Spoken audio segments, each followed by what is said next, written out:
Assalamualaikum warahmatullahi wabarakatuh. Perkenalkan saya Zulfadli Ulum dengan nomor absen 10 dari kelas 11 MIPA 2. Pada kesempatan kali ini saya akan menjelaskan tentang sistem koordinasi dan regulasi pada manusia. Yang pertama, sistem saraf. Sistem saraf merupakan jaringan kompleks yang memiliki peran penting untuk mengatur setiap kegiatan dalam tubuh. Sistem saraf adalah suatu struktur yang terdiri dari komponen-komponen sel saraf atau neuron. Sistem saraf memiliki beberapa fungsi, antara lain: satu, sebagai alat komunikasi antara tubuh dengan lingkungan di luar tubuh yang dilakukan oleh ujung saraf pada indera dan lingkungan dalam tubuh. Dua, sebagai pengendalian kerja alat-alat tubuh agar bekerja secara serasi. Tiga, sebagai pusat kesadaran, kemauan, dan pikiran. Bagian-bagian sistem saraf yaitu: satu, sel saraf neuron. Neuron adalah sel-sel yang sangat kompleks. Meskipun sangat beragam strukturnya, semua sel saraf mempunyai badan sel yang fungsinya sangat penting dalam kerja sistem saraf. Neuron terdiri dari beberapa bagian, yaitu pertama, dendrit, yang merupakan penjuluran yang pendek dari badan sel yang berfungsi menerima pesan dari neuron sekitarnya. Yang kedua, badan sel, yang di dalamnya terdapat inti sel dan sitoplasma. Yang ketiga, akson, merupakan penjuluran yang panjang dari badan sel yang berfungsi mengirimkan pesan ke neuron sekitarnya. Macam-macam saraf neuron. Yang pertama, the neuron sensorik. Neuron sensorik adalah sel saraf yang memiliki fungsi untuk menghantarkan impuls dari alat indera menuju ke otak. Yang kedua, neuron motorik. Neuron motorik memiliki fungsi untuk membawa impuls dari otak atau sumsum tulang belakang menuju efektor, otot atau kelenjar dalam tubuh. Yang ketiga, ada neuron kolektor. Neuron kolektor merupakan neuron yang berkutu banyak, yang memiliki dendrit dan akson banyak. Neuron kolektor memiliki fungsi meneruskan rangsangan dari neuron sensorik ke neuron motorik. Yang keempat, ada impuls saraf. Impuls saraf, disebut juga rangsang saraf, adalah pesan saraf yang dialirkan sebanyak akson dalam bentuk gelombang listrik. 2. Sel saraf neuroglia. Neuroglia adalah sel-sel yang paling banyak ditemukan dalam sistem saraf. Sel-sel tersebut tidak berperan secara langsung dalam pengolahan informasi dan transmisi, dan berfungsi untuk menyokong kebutuhan dari sel neuron. Sistem saraf terbagi menjadi dua, yaitu saraf sadar dan saraf tidak sadar. Saraf sadar. 1. Sistem saraf pusat. Memiliki fungsi untuk mengatur dan mengendalikan sistem koordinasi. Ini tersusun atas otak dan sumsum tulang belakang. 2. Sistem saraf tepi. Sistem saraf tepi menghubungkan antara sistem saraf pusat dengan organ tubuh. Saraf tidak sadar. 1. Saraf simpatik. Berada di pangkal sumsum tulang belakang di daerah dada dan punggung.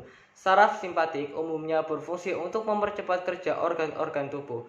2. Saraf parasimpatik merupakan saraf yang memanjang dari sumsum tulang pada umumnya. Saraf parasimpatik berfungsi untuk memperlambat kerja organ-organ tubuh. Sistem indera pada manusia. Apa sih yang dimaksud dengan sistem indera itu? Sistem indera ialah alat-alat tubuh yang mempunyai fungsi untuk mengetahui keadaan luar. Apa saja sih macam-macam panca indera? 1. Mata. 2. Telinga. 3. Hidung. 4. Lidah. 5. Kulit. Organ yang pertama, mata. Mata adalah indera yang fungsinya untuk melihat lingkungan sekitarnya dalam bentuk gambar, sehingga dengan mata bisa mengenali benda-benda yang ada di sekitarnya dengan cepat. Bagian-bagian mata antara lain: 1. Kornea mata memiliki fungsi untuk menerima sebuah rangsangan cahaya dan meneruskannya pada bagian mata yang lebih dalam. 2. Lensa. Lensa mata memiliki fungsi untuk meneruskan dan memfokuskan pada cahaya agar bayangan benda jatuh ke lensa mata. 3. Iris. Berfungsi untuk mengatur banyak sedikitnya cahaya yang masuk ke mata. 4. Pupil. Berfungsi sebagai saluran masuknya sebuah cahaya. 5. Retina. Berfungsi untuk membentuk sebuah bayangan benda yang kemudian dikirim oleh saraf mata ke otak. 6. Otot mata. Berfungsi untuk mengatur suatu gerakan bola mata. 7. Saraf mata berfungsi untuk meneruskan sebuah rangsangan cahaya dari retina ke otak. Cara kerja mata yaitu: cahaya menuju ke aqueous humor, lalu menuju pupil, terus menuju lensa, lalu menuju vitreous humor, lalu ke retina, lalu ke saraf optik, dan yang terakhir menuju otak. 2. Telinga. Daun telinga, lubang telinga, dan liang pendengaran berfungsi untuk menangkap dan mengumpulkan suatu gelombang bunyi. Gendang telinga berfungsi untuk menerima sebuah rangsangan bunyi dan meneruskannya ke bagian yang lebih dalam. 3. Tulang pendengaran yaitu tulang martil, landasan, dan sanggurdi berfungsi untuk memperkuat sebuah getaran dan meneruskannya ke koklea atau rumah siput.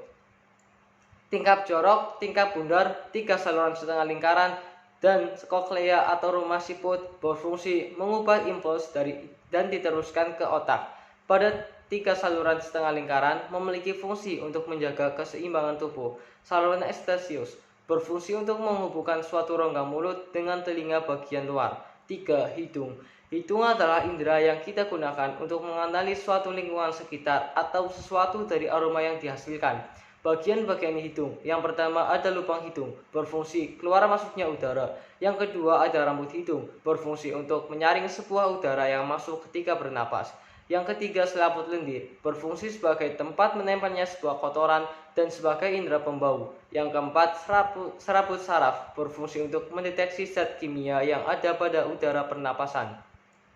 Yang kelima, saraf pembau, berfungsi untuk mengirimkan bau-bauan ke otak. 4. Lidah. Bagian depan lidah berfungsi untuk mengecap rasa manis. Bagian pinggir belakang lidah berfungsi untuk mengecap rasa asin. Bagian pinggir depan lidah berfungsi untuk mengecap rasa asam. Pangkal lidah berfungsi untuk mengecap rasa pahit. 5. Kulit. Kulit adalah salah satu indera yang mampu menerima sebuah rangsangan temperatur, suhu, sentuhan, rasa sakit, tekanan, tekstur, dan sebagainya. Pada kulit terdapat sebuah reseptor yang peka terhadap sebuah rangsangan fisik. Contohnya yaitu sentuhan, tekanan, panas, dingin, dan nyeri. Reseptor ini juga berupa ujung saraf yang bebas ataupun ujung saraf yang diselubungi sebuah kapsul jaringan ikat. Kulit berfungsi sebagai alat pelindung bagian dalam, misalnya pada otot dan tulang, dan sebagai alat peraba yang dilengkapi berbagai macam reseptor yang peka terhadap berbagai suatu rangsangan, yaitu sebagai alat sekresi serta untuk mengatur suhu tubuh. Sekian yang dapat saya sampaikan, semoga dapat bermanfaat. Mohon maaf apabila ada salah kata. Wassalamualaikum warahmatullahi wabarakatuh.